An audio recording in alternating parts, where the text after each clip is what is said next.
Hello and welcome. My name is Marta, and today we are going to be making some Christmas wreaths. So to start, you need an old book that you're not using or that's slightly destroyed, and taking about 5 pages at a time. Here I'm just drawing a holly leaf motif, a quick one, and I'm cutting them 5 leaves at a time with good pair of scissors. Definitely get a nice sharp pair of scissors, make your life easier. I found that if you do more than 5 pages, it starts cutting weird. So 5 pages is kind of like the limit. And here I just do a few different,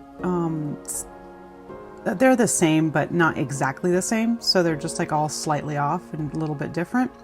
I do about 3 different drawings of these holly leaves. And I'm creasing them here, and I can tell you from experience is that you don't need to crease them. Don't even worry about it. I creased them like 100 times during this tutorial, and it's so unnecessary. All right, so here I am stiffening up these leaves. I made a cornstarch solution, and it's rather easy. So it's 1 cup of cold water. It doesn't have to be cold, just room temp. I put that in a pot to simmer, and then you add 1 tablespoon of cornstarch and you whisk it or mix it until the lumps disappear, and then you boil it. Well, then you boil until it thickens. Then you set it off to cool, and once it's cooled, you add another 1/4 to 1/2 cup of cold water, depending on how strong you want the cornstarch mix or how stiff you want your pages. I just did maybe under 1/2 cup of cold water.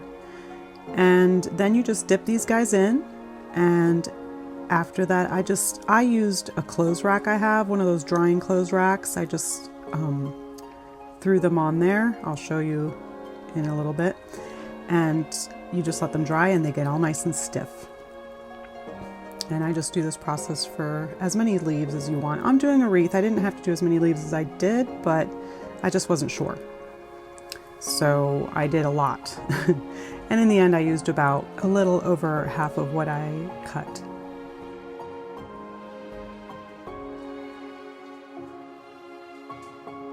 And this is how I let them dry. And they dried pretty quick, especially now that it's winter.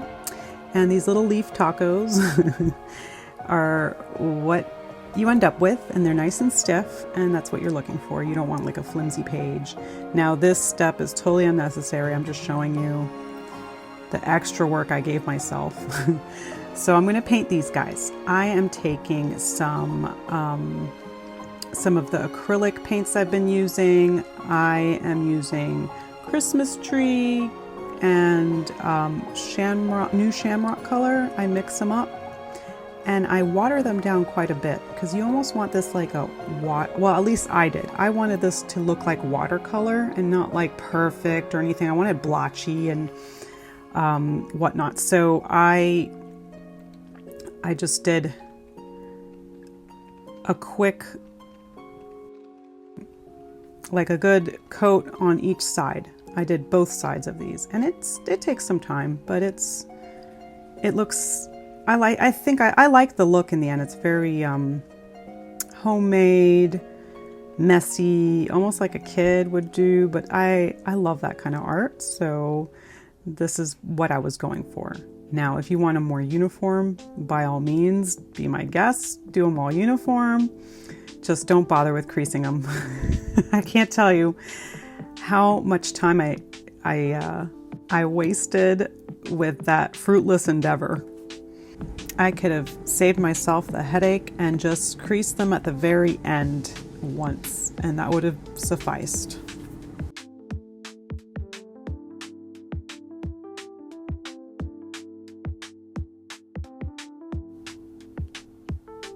All right, and here I just took the extra paint on the brush and I kind of splattered it around. No rhyme or reason to it. And here I'm getting ready to paint the backs, the same protocol.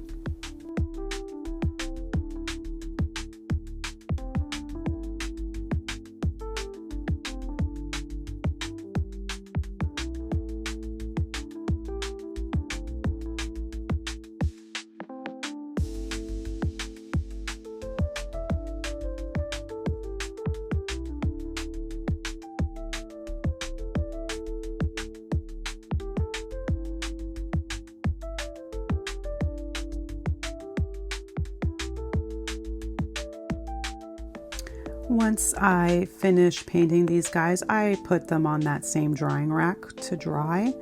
And if you have a fireplace going, if you have your fire going, it dries even faster because the air is like even more dry. So these didn't take long at all to dry up for me. And there's my little lettuce leaf looking pile.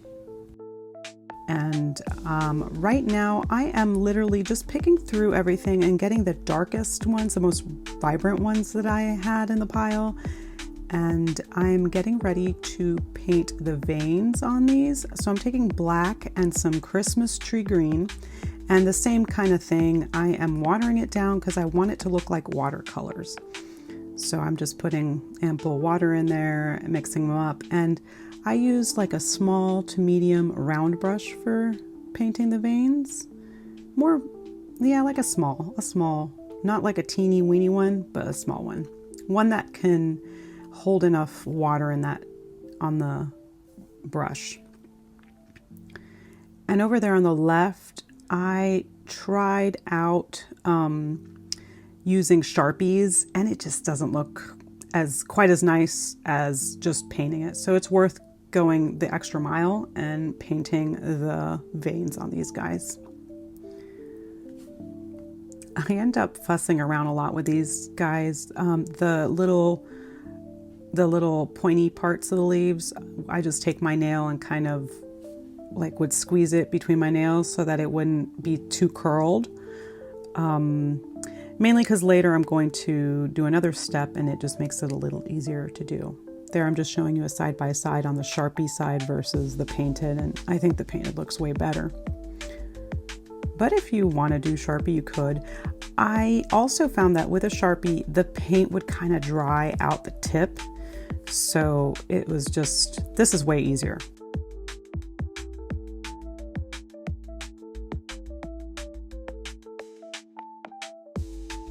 Okay, so now I am going to be painting the berries for this guy. I went to the Dollar Tree and I got this row of Christmas ornaments. They're plastic and they're about like an inch and a half, I guess I want to say. Yeah, about an inch and a half. And I am painting them with bright red and a dab of fuchsia. And this time I don't water these down because I want the paint to be thick so that it clings onto the plastic nicely. So I give these guys 2 good coats. I used my heat tool to dry them up faster.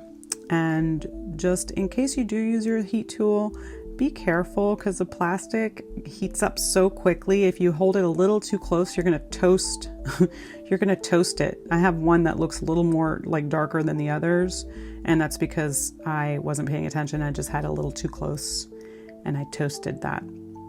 But it doesn't matter because in the end, I'm going to do another thing to these guys. So this is just one of the steps to ready these berries.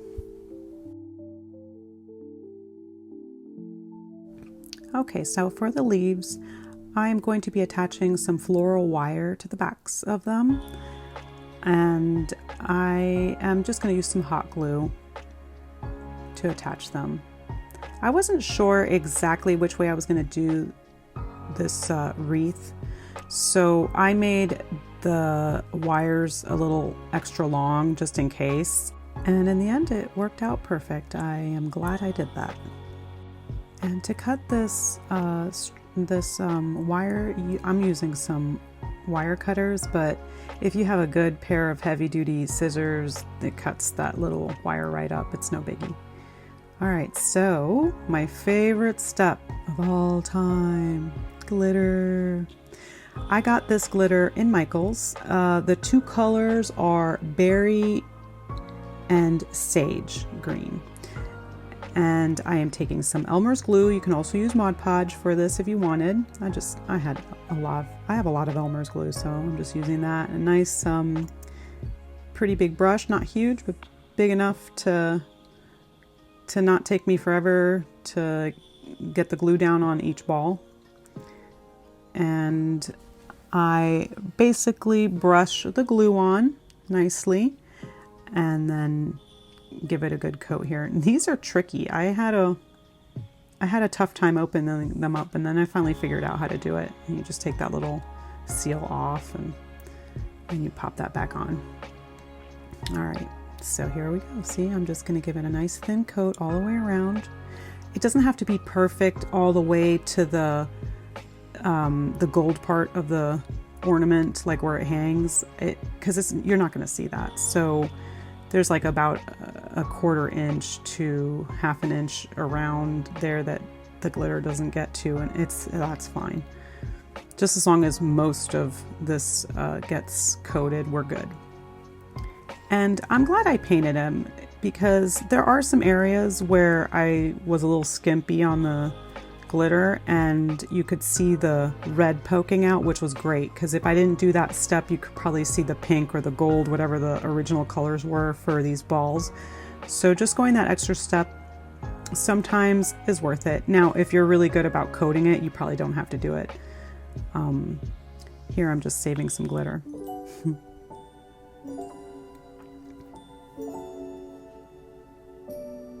All right, and here I am applying the Elmer's glue to the edges of these leaves, and pretty much the same thing. I'm gonna just use that sage colored glitter and tap, tap, tap, and just do the same process with all these leaves.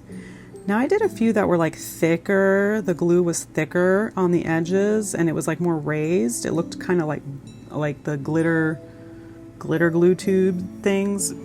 And then I did some other ones that were thinner, and I liked the thinner one, really. The glitter I'm using is very fine glitter. You could use whatever tickles your fancy. I liked those 2 colors, and they only had them in the finer glitter, so that's what I used. All right, so this wreath form I got at the Dollar Tree, and here I'm just playing around with how I'm gonna want to situate the leaves. And in the end, I attached them by 2s here, and I ended up doing that throughout. So I believe I used, man, let me think. I used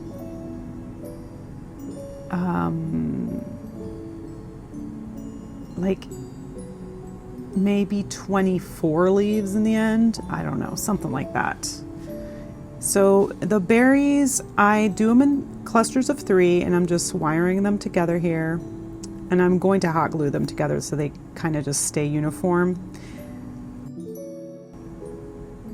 And in the end, I decided to take some red ribbon that I had laying around to cover the frame, because you could sort of see it on the sides. Since these leaves are kind of flat, they're not like the flocking that you use, or the sprays or whatever, the evergreens that people use for the wreaths. They're a little more flat, so it was best, I thought, to do this. You could do any color you want. I just had this ribbon laying around, and I didn't even have enough, so I used another red ribbon and got it all covered up, which it literally is just, if you're walking by it and it's like on a door, for example, or like on a wall where you do walk by and you can see the side view of the wreath, then at least it doesn't look so like a little skeleton, wire skeleton. You see the nice ribbon, which I think was a good touch.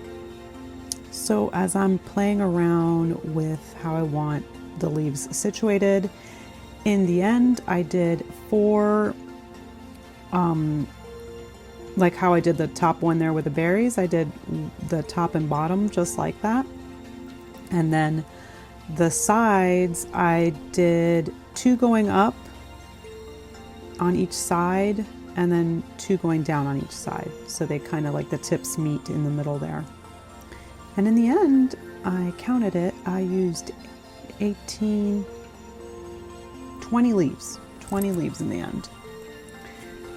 So you'll see I tuck a few without like the wires or anything. I tuck them kind of just to hide and make it look more uniform. Here I am hot gluing these guys together so that they're not separate, so they just kind of stay a little more uniform, like together, and they're not like jostling about.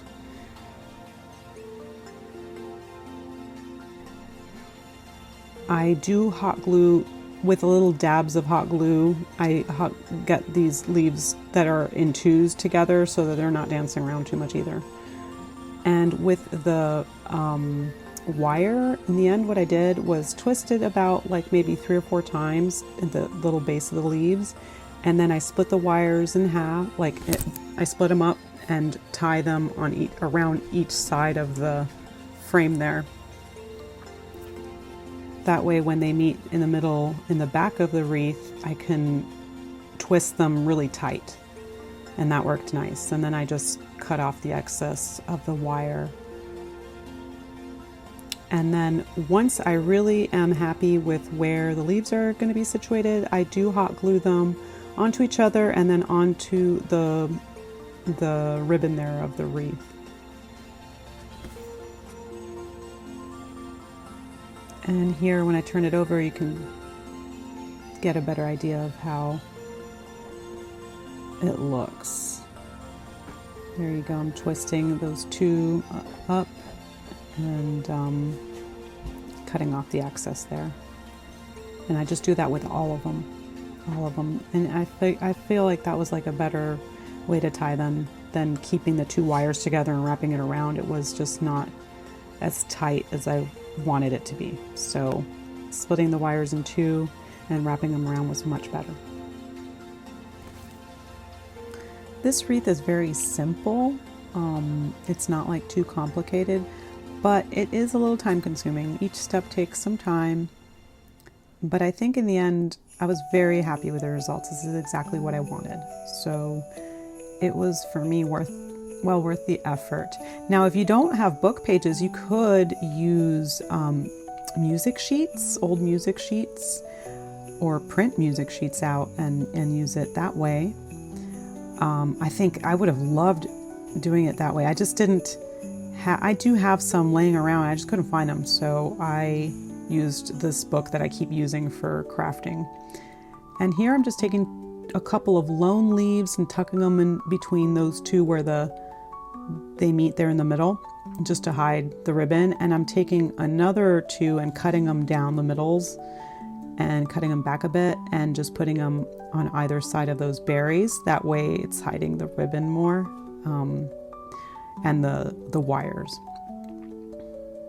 And then I just proceed hot gluing any kind of little area that's loose. The berries too, I hot glue them to the leaves better so they're not dancing around too much. And I am getting ready to finish up here. Well, actually, I do add a bow. So I guess I will show that before getting ready to show you guys the reveal. And now I have this bow that I got at Michael's. It's like a wired velvet dark green bow with like some sparklies on it. And I'm just doing a classic bow, like 2 loops, and then I take a little piece of floral wire and scrunch it down the middle there. And then I cut some dovetail ends to it. And I did cut like about 2-inch strip and I hot glue it so it looks like a neatly tied bow so that you don't see that wire in the middle there.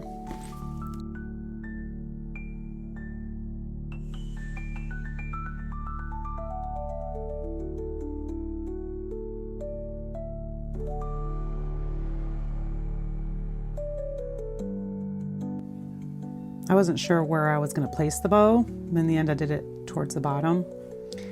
And I thought I was going to wire it in, but it was kind of hard to wire it in with all the leaves there. So I just hot glued it on, and it worked fine.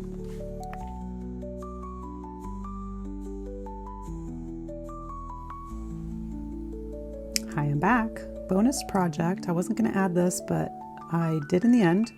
I went thrifting and I got myself some ornaments and this awesome, it's a real boxwood little mini wreath I got for $2. And then I had gone to Michael's and they had a crazy sale going on. So I got these little sprigs of berries. They were 80 cents a piece. So I I snatched a few up. And then I got these ornaments also at the thrift store. I got them for $2, that whole box, and I really love them. But in the end, as I was playing around with how I wanted everything, in the end, I felt that the pears were just a little too fat, a little too big. So I broke up a couple of these sprigs, and since this boxwood is in like a floral form, it's like a floral form wreath, I was able to just poke these guys in. And very simple. This was a very quick one. I just wanted to add a little bonus one since I only really made one big project for this week. And here I'm just playing around with ribbons. You could do any kind of ribbon you want. I just had this velvet ribbon. I love velvet. So I am pretty much doing the same type of ribbon I did before, the same exact protocol. 2 loops, meet in the middle, twist them up with some floral wire, and then I did the dovetail ends there. You fold it in half and just cut it on an angle. And then I did add also like, you know, a little strip for the middle, and I hot glued it so that it looks like those perfect little bows. And this one, I did use a little piece of wire, and I just poked it into that form there. Very simple, very cheap. It only cost me $4. And as I finish this bonus project up, I just wanted to take some time to thank you guys, everyone that's been subscribing, new subscribers, welcome. I am so delighted to have you guys here joining me in the channel here. And I'm so grateful for you guys, for your wonderful comments. And I can't believe that I've finally hit over 1,000 subscribers, which makes me so incredibly excited. I didn't think it was going to happen as fast as it has. So thank you guys so much for all of your wonderful support, and I hope that you guys are enjoying your December, you're getting your Christmas shopping done, and you're making your crafts, and you're enjoying your time with your family. And again, thank you so much for all your wonderful support. So as I finish this project up, I just wanted to thank you guys again, and it is time for the reveal.